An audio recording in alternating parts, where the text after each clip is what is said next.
spring, we're told. It's May anyway, early May, and there's just a few signs of spring now, so hopefully it's not very far away. The spring babies are really quite slow coming, apart from fox cubs, and we have 17 fox cubs just now.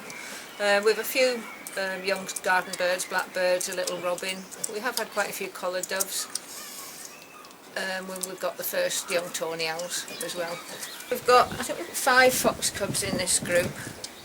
One of them, as you can see, is running around your feet there, is really tame and friendly, and she was like that when she was brought to us. Somebody must have had her for a week or two before she came here. She's really very friendly, and this one's beginning to behave a little bit like her. One of them was incredibly lucky to be found in a wheelie bin, and she was barely a fortnight old. The bin men actually found her, took her into the office that the bin belonged to, and we were called out and she came here. I think she's incredibly lucky. We still call her Trash. Most of these fox cubs came to us when they were 2 to 3 weeks old, and that was just old enough to feed themselves, mostly on tin meat. So that meant we didn't have to handle them very much, and the idea is we'll keep them on their own until they're feeding, we know they're feeding, and then we'll aim to match them up into groups, sort of family size groups, so we'll try and get 4 or 5 cubs together. Although we have the 17 cubs, it has really taken quite a long time to get them all into groups, because they've been quite a wide age range amongst them, and fox cubs fight unbelievably hard, so you've got to be really careful that you put the same age cubs and the same size and weight of cubs together, and then just watch them for a while to see that they're going to be compatible. The reason we put them into the groups is that we want them to react with each other rather than react with people. When we release our fox cubs late in the summer, we want them to go back into the wild and behave like wild foxes. We don't want them to be any more confident with people than the ones that are in the wild, and I actually think that a lot of the cubs that we release are probably less confident than the cubs reared in Glasgow that do get really used to people, and so many people are feeding them and encouraging them to feed, you know, from their hand or very close to them. Once we've moved our fox cubs out to these sheds and runs, they obviously do need to be cleaned out every day, but we make quite a lot of noise when we do that. We're quite clumsy about it, bang the buckets and shovels, and it keeps them quite nervous. So, you know, there's 3 cubs in here that we haven't seen yet because they're hiding underneath their dog beds. They might just peep out, but they won't come running around our feet. A phone call came from the police a few days ago to say that there was a deer trapped in railings, and it was actually a dog that had chased it into the railings and had bitten the deer quite badly. So our rescue team went and got the deer sedated and brought it back here, and he needed a fair amount of stitching in his wounds, but so far so good. We're not very successful with deer that dogs have attacked, because obviously it's been a really stressful experience, but that's about 5 days now that we've had this one, and he's eating quite a lot of vegetation himself, and he's drinking. We have seen him up and walking, so we're actually quite hopeful that he might make a full recovery.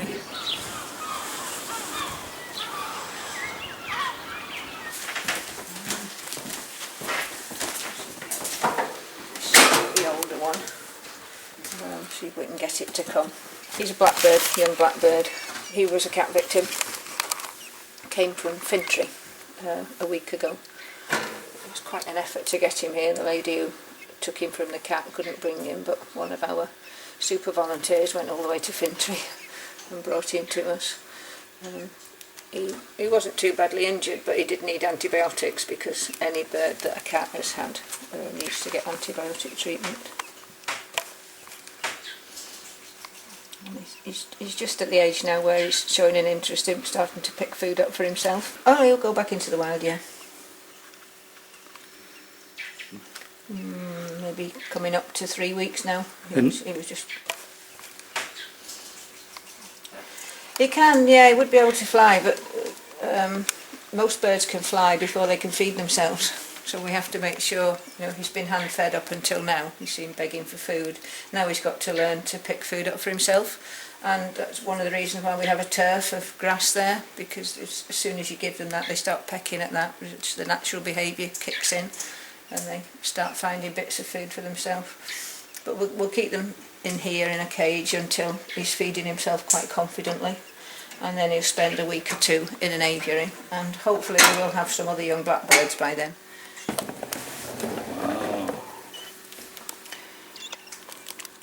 This one just came yesterday. The story was that he'd just fallen out of his nest. We did treat him with antibiotics in case. If you get birds as nestlings or just fledged, they're generally pretty easy to feed. I mean, he's probably full now, but we'll come back and give him a bit more later. But every time their parents come to the nest, obviously they beg for food. So really, any time they see anything moving near them, they beg for food. If you get them as fledglings, they're a wee bit more difficult. They're not feeding themselves, but they've not got quite such a strong instinct to beg, so you've sometimes got to pick them up and open the beak and push the food in. Although after a couple of days they'll usually start begging. But he'll take some more food in 20 minutes or half an hour. What do they eat? This is a mixture of tinned cat food and parrot rearing food, which makes a really good mixture, and they do well on that.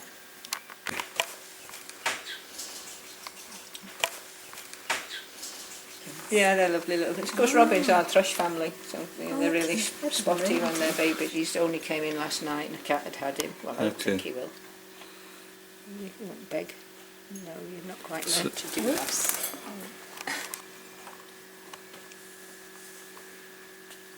Lost one of his little tufts today. He had a tuft on either side of his head last night.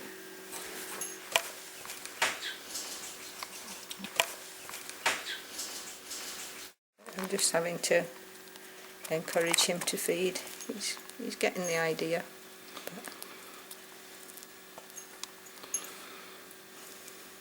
Come on, swallow that. This little owl came from Queen's Park in Glasgow, and he was really too small to be down on the ground. He wasn't far off being old enough to leave the nest, but nobody knew where the nest was. And because he was in a public park where people walk dogs and children play, he wasn't going to have much chance of surviving down at ground level. And it wasn't possible to, well, nobody knew where the nest was. So he was brought into care. They're the commonest owl that we have in Britain, and the most widespread, and they're the ones that have taken up residence really in the towns and cities, and they do really well in mature gardens and parks. But the parks, just can be a bit of a problem for the youngsters. They're very wobbly when they first come out of the nest, and they'll walk along branches, but just like any toddlers, they fall over sometimes. They fall down to the ground. And in a natural woodland, they would start climbing up branches or up trunks at an angle and climb their way back up to safety. But a lot of our town parks, unfortunately, are short grass, tall trees with nothing in between. They're so manicured that it's not anymore a natural habitat for the young owls. And I say he's been here for a couple of weeks. He got another young owl yesterday, which I'm going to introduce the two of them. Usually we get maybe between a dozen and 20 young tawny owls brought into us, and we keep them in family groups. Some of them will be released from the centre here, but others go to other release sites. We sort of teach them a food whistle just by always making the same whistle when we take food to them. And then for a few nights after they've been released, you can whistle in the evening and put food out, usually on the aviary roof, and they'll come down and collect that food. And that just gives them a sort of gentle return back to the wild, because although hunting is a natural instinct, they need practice at it to get good at it.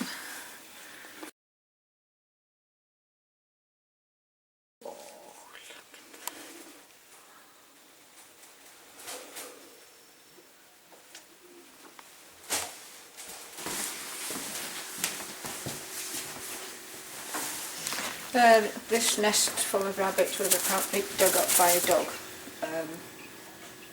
on Friday.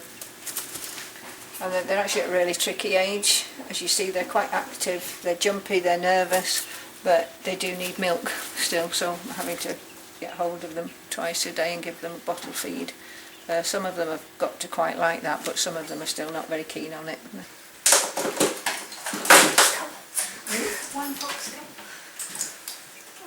I've been to Glasgow to get a fox cub from under a house.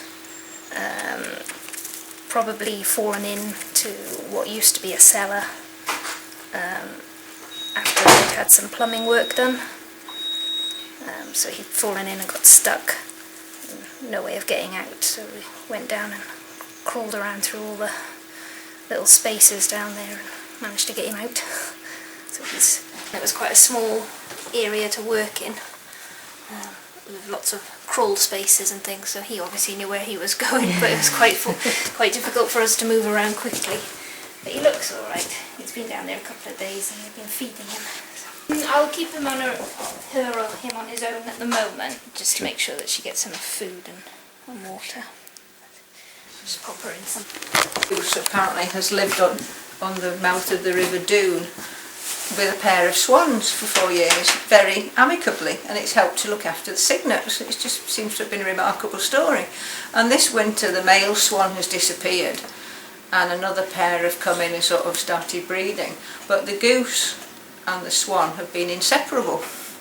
And unfortunately during the week the goose was attacked by a dog and was taken to the vets in Ayr and then brought here.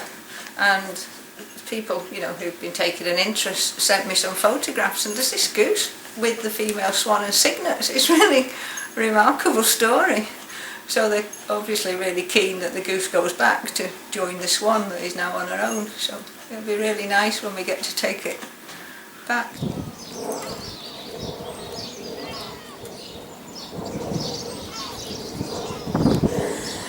This little seal came in a really bad way. His head and face and all down his front was covered in blood, and it was really a result of a lungworm infection that had caused pneumonia, and he was coughing up a lot of blood, which he'd managed to spread around quite well. He was wormed initially. He's actually had a couple of courses of antibiotics, been wormed again, and at last he seems to be eating well and putting on weight now, so he should be back out in the wild in about 2 or 3 weeks. This is another grey seal that's just about up to weight now. We want them to be 45 kilos before we release them. I think he's just about reached that.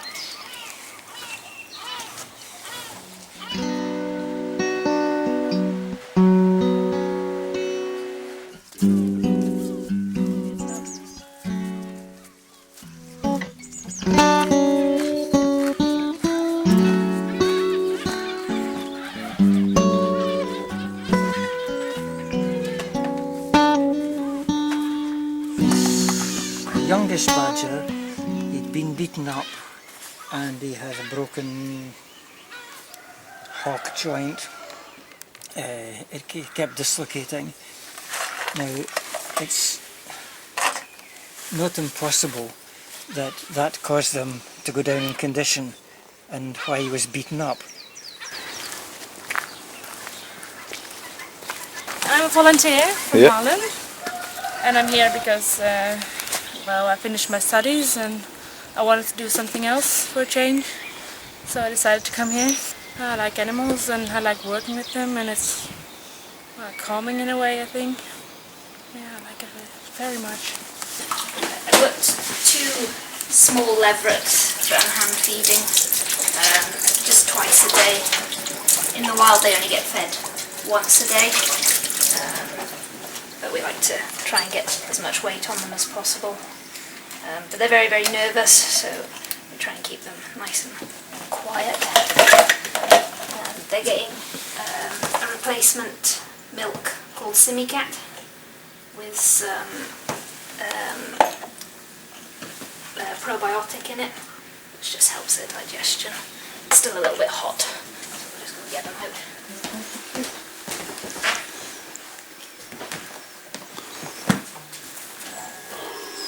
Hares are a lot bigger and they're born sort of ready to run.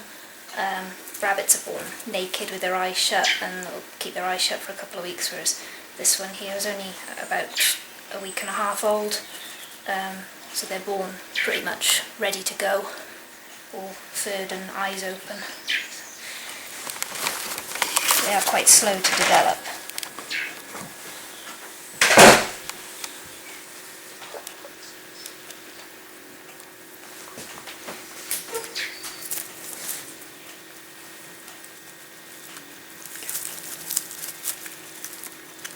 weeks. They just come up and feed them once a day in the evening.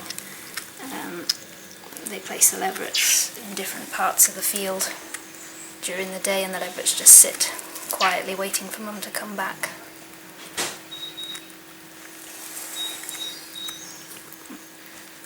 I think that she'd normally feed them all together, so that's why this one's trying to get in on the bottle as well.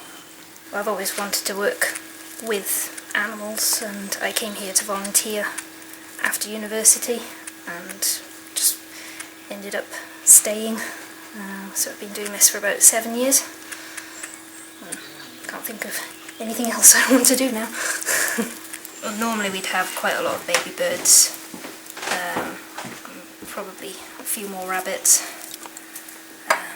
but because of the long cold weather and also quite wet, quite dry weather as well, none of the vegetation's come up for the insects, and everything's just delayed that little bit longer. Obviously if there's not enough food around, birds won't start thinking about nesting until they've got enough cover and enough food to feed all their young. So hopefully in the next couple of weeks they'll start producing. These guys are quite hardy.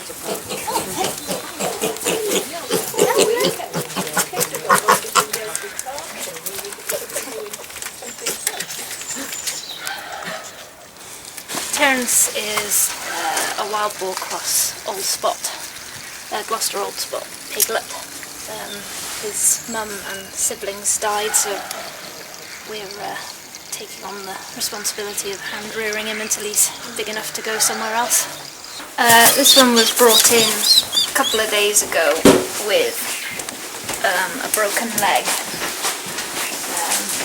He had a lot of swelling on the leg, and possibly a little bit of infection as well, so we've just put a temporary strapping on, just to keep him clean and to keep that as stable as possible. But now that the swelling's gone down, we'll take all this strapping off and put a better one on that can stay on for maybe a couple of weeks until that fracture heals.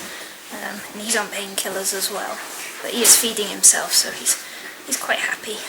They obviously live in quite big groups around towns, sometimes might make quite a lot of mess and get into buildings and nest in disused buildings or in awkward places. So people don't like lots of them being around, but they don't do any harm, really.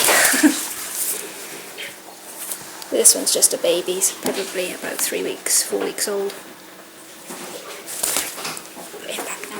We get quite a lot of feral pigeons brought in. We don't mind looking after them. They're actually incredibly good patients. They can recover from injuries that other birds wouldn't be able to recover from. And in fact, this bird up here is a good example.